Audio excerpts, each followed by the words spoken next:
Hi, welcome back. It's Pauline with the ExQISSite Quilt again, and we are up to episode 17. Just a few more to go. Now it's getting very exciting. We're going to recap some of the things that we've done in previous episodes as we move through in this episode now.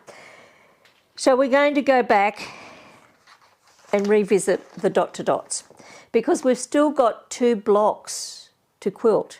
Now we left those till the end in case you have to make an adjustment. So these are blocks G1 and G2. So if your quilt's not coming together and you've got some gaps in that you need to increase, this is where you could increase these block sizes. So for mine, I've decided I'm going to do the small melons, which is the little tiny ones, and also some more clamshells. Now I'm just going to revisit the drawing of these, but if you go back to episode 5, you will see where we were using the dot to dot templates and explaining them in greater depth than what I can now. So I've drawn up my block sizes. I've added my 1/2 inch around. Now, just to remind you, when we're doing the clamshells, we're going to be using the 1 inch curve. But when we do this, we are only going to be drawing the hills.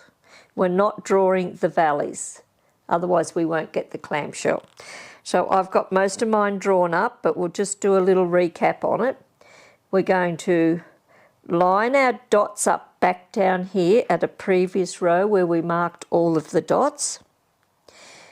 Then we can see that we've got the little curve sitting from dot to dot there, and the dots are lining up down here, and we just simply draw. Make sure they're lining up, and of course you would be using your bowhin fabric marking pencil, not a permanent marker like I'm using now, because that won't come out of your fabric, but just so you can see it, I'm using the dark one. So we'll come down, we'll do the same in the next row. So you do that with all your rows, lining up and only marking the hills. No valleys needed in this one at all. But you might like to choose a different design. You might not want to do the clamshells. You might not enjoy it. You might want to do straight lines. You might want to do the random curves that we've been doing. Whatever you choose, it's your quilt. Be happy with what you do. So when we come down this way, we're now going to be lining up and connecting our dots again, working with the hills.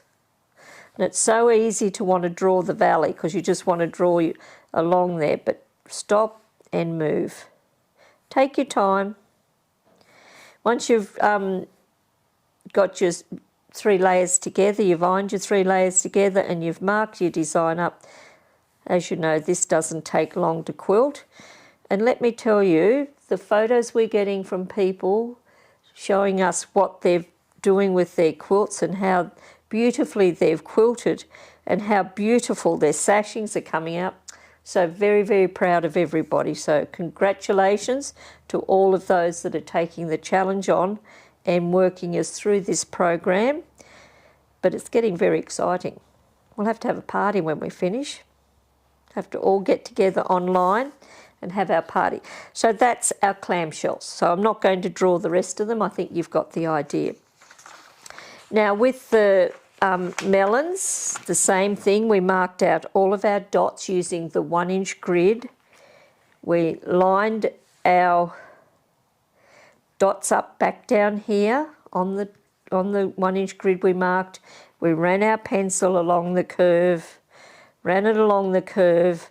Now all we do is flip the template over. So I'll just turn my page, and we're going to line up and come back the other way. Line up your dots. Make sure you've got this curve going from dot to dot That's what I mean about lining up the dots, and just draw. Very, very easy. Then come back this way. Line up your dots again. Oops, just get my dots all lined up. So I'm lining up back here with the dots. I'm checking that the curve comes from dot to dot here. And we just keep working through. Once again, easy procedure. The more you use the templates, the more familiar you'll get with it. And oh my goodness me, the designs that people are creating with these blows me apart every time I get a new photo. So we are starting to share them out on our social. So if you're not on our Facebook page or Instagram page or TikTok, we encourage you to subscribe to them and let all your friends know to subscribe to them, because we'd love to keep you all updated with anything we've got happening here at PQW, especially all the quilts we're going to teach you how to make in the future. So we're going to come back and line up the dots again, lining up my dots back here and joining, and just continue on your nice journey of creating your beautiful melons. And you can see how easy that is. And you know, we're just going to stitch the rows, come back the other way, come up these rows. So once you've got that done, draw it onto your fabric with your fabric marking pencil, go to your machine and stitch it. Don't forget to adjust the pressure off the sewing foot and adjust your stitch length to the stitch that you desire to quilt with, and that's the last 2 blocks quilted. But remember, make an adjustment with sizes if you need to. Mine's come out to the measurements that I calculated, so I hope yours has done the same thing. But now moving on, in this episode where I've decided I want to put a vine running through the quilt with some flowers. So I've got it in different sections to show you. And please download the notes. Oops. Don't need to show you that one yet. There's going to be 3 sets of notes in this downloadable. This one here is showing you where I'm putting my sashings. Now, that may challenge some of you, because when we originally made them, I might have said I'm going to put this one here or that one there. But when I've actually made them up and used the colours that I've used, I had to balance the colours. So I've changed some of the sashing positions to where I was originally going to put them. Don't be afraid to do that. This is where I have ran my vine through my quilt. You can see all of this. Now we're going to make some bias, and we're going to use some of the flower shapes that you were presented with in episode 11. So if you refer back to those notes on how to cut your bias, how to put it through the 1/4" sasher tool, how to make that bias, and all about your applique when you put your flowers and everything in place. That's one set of notes. Now you'll see down the bottom here we've got Unit G, because they were not quilted, and mine is still not quilted. I've got to do that. I haven't yet decided what sashing I'm putting here, so that's blank, and that's the reason why that's blank. Once we've done the bias and we've stitched all of this bias down and stitched our flowers down, we're then going to come back and join the units together. And I'll explain a little bit about that in this episode. To join the units together, download the next set of notes. So you can see here that these are where we're joining the units together. So you'll need to join the spacer strips between these pieces, put these sashings on. I'm going to give you some homework in the notes to cut out all of these ones, but if you're a bit unsure about joining that together, leave that to the next episode, because there's a few finer tips I'd like to show you. So there's a lot of written notes, download them, there's measurements in them, and I hope these diagrams are helping you along the way. Hope you're setting up a nice little folder with all your notes in. But here we have, oops, unit A. Okay, so it's all together. I've joined the spacer strip because all of this is stitched down. I've joined the spacer strip between that where we're going to put a sashing over. We've now putting the next section together. Okay, this one here is, refer back to my notes, I keep forgetting. This is section E, but you can work through however you want. But this is where I've put the bias. Now I started putting the bias in at this position, in this section here, in section C and F, because I wanted to be able to run it from our lattice that we'd made up. So I wanted it to look like it was coming through out from that area there. And I decided I wanted it to run up through the quilt from this point up right through the quilt. So this is the section down here. This one is at the top of it. Okay, this one comes at the top. Then at the side here, we have this section. Okay, so in this section, and this is the next little section that goes in. Which way is that going? Okay, that one's going in there.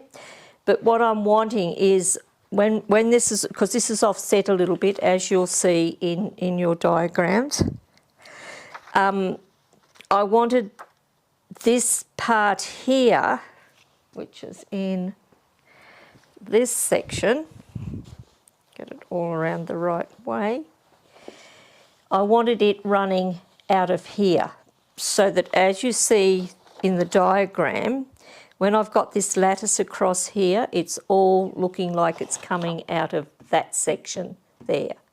And I know that maybe look a little bit confusing, but refer to the photo in this video, refer to your diagrams here, and it'll make it very easy for you. But if you choose not to do this vine running through your quilt, that is perfectly fine. If you desire to put your vine in a different array to what I have, that's brilliant. You don't have to copy, but that's just a guideline to allow you to work a little bit of magic throughout the quilt, and it'll all come together beautifully for you. So once you glue it, once you make it, lay it in place, glue it with the Roxanne glue, and I hope you enjoy using this like I do. Glue it in place, glue all your flowers in place, then stitch them down before you join these pieces between. So you, with this section here, you would just have that to stitch. Then on this section here, you not have this one on yet. You may have these two joined because you want this to run through. Just makes it easier to work without these other spacer strips in. But if you've joined them in, there's no problem, you've just got a little bit more to work with. I've joined them in so you can see the next step that we're taking. Okay, so now once we've got all of that stitched down, stitch your applique down however you choose to do it, whether you do it with a blanket stitch, a zigzag, sketchy applique, you know, just straight stitching around the edge, that's your choice, but anchor it down nicely. When we come to put this sashing on, we're going to do it a little bit differently, because you notice I've stitched all of this down through the top layer and the batting. You don't need the backing on it because here is the backing, that's your spacer strip. Once you've stitched it, trim it back to be your 4 inches wide, because that's what that gap is there. And this is not going through the sasher tool, we're not folding it back, but what I've done is I've cut some strips of fabric 1 inch wide and put them through the 1/2 inch sasher tool. Now I was originally going to put white, and we're going to put it over the edge here, but when I cut the white and put it on, I really didn't like it for a lot of reasons. Just didn't blend in, and where I'd folded it over into the sasher tool, like we normally do, it's not quite meeting as it joins there, and then I can see all the darker colours coming through, so I didn't like that effect. So I've decided to use 2 different colour blues, and that's how I'm going to put that on there. So what I'm going to do is I'm going to put my glue along the stitching line on both sides, maybe put a couple of dots of glue in the middle here, glue and press this in place. Make sure that's anchored down nicely. Then come back and glue, put some glue on both sides of this little 1/2 inch strip and iron that in place. And do the same on this side. And that's a simple way of making a different sort of sashing that will enhance the quilt. So that's one little tip there. Now another little tip I want to give you, joining some things together. We've got, sorry, I'll just put that one out there. We've got the star points that we've made up, and I've decided this is where I want the star to be. So I've stitched these ones down, and I decided to do some quilting in here. And I just used the dot-to-dot templates to draw that quilting design. I just felt it needed a bit of quilting, as you can do with any of your sashings. Then I'm putting the spacer strip on. Now this is really important that we get this lining up exactly. So what I do when I'm doing this, excuse me, I'm just going to get a ruler out of my drawer. Forgot to get that out. Don't know which drawer I've got it in. Okay, here it is. Oops, I've only got my long ruler on hand at the moment. But what we're going to do is get your ruler, just bring it over here a bit closer, to line these up exactly. Wherever you've got to line up sashings throughout a quilt that you're putting together, quilt as you go, you want the sashings to run through parallel. You don't want them to be offset. That's annoying when that happens. So grab your ruler, lay the ruler along your sashing line and mark a reference line. Do the same on the other side. Now putting this reference line in is going to allow this to line up perfectly. Then you can see where you've put the spacer strip in the back. You've got that spacer strip. Line that reference line up with your spacer strip, seam, use your double fork pin and pin so that you're pinning either side of that sashing and either side of that drawn line. Make sure they line up, because you could be out just a fraction for all sorts of reasons. Don't worry about that. We can make it fit. Make that fit in. And then come and pin the ends, because you want these blocks to finish right on the edge of that spacer strip. You don't want it to move. And then pin the other end. Then just stitch straight across there with your 1/4 inch seam. That way, that sashing will line up exactly. And then when we put our star point on there, wherever my star point has gone, oops, here it is. When we put that on, everything's going to line up perfectly for you. You'll get that lined up. But I'm just going to show you a little tip of putting this together so that you make sure that those edges are lining up. I'll use one of the other units to show you that step. And it's where we're going to be putting in our 4 patch, because I've already got that joined together. I've stitched this part of the 4 patch down on both of those sets. I've joined the spacer strip.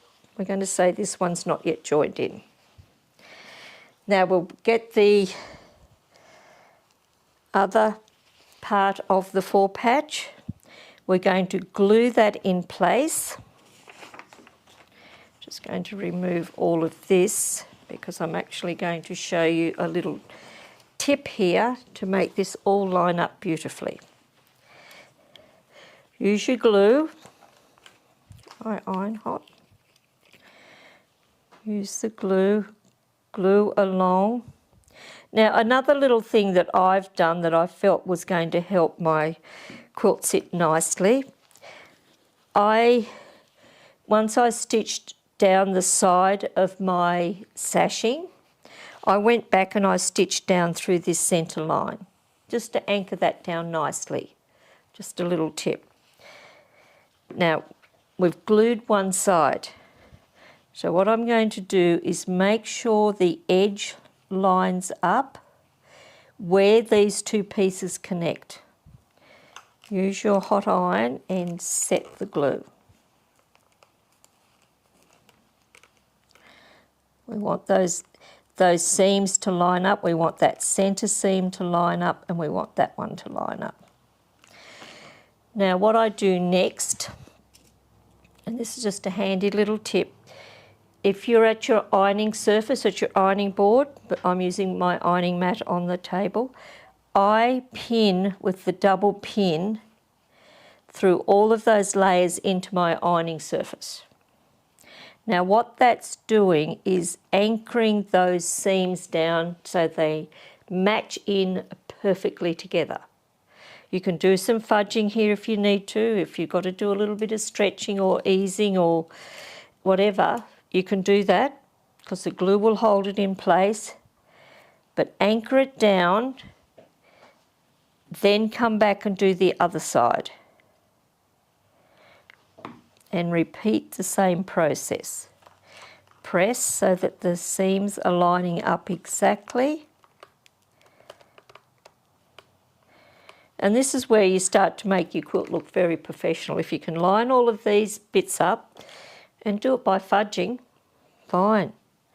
Pin, once again, in there to keep it all in place, because it's going to take the glue a few minutes to dry, even though we've put the heat into it.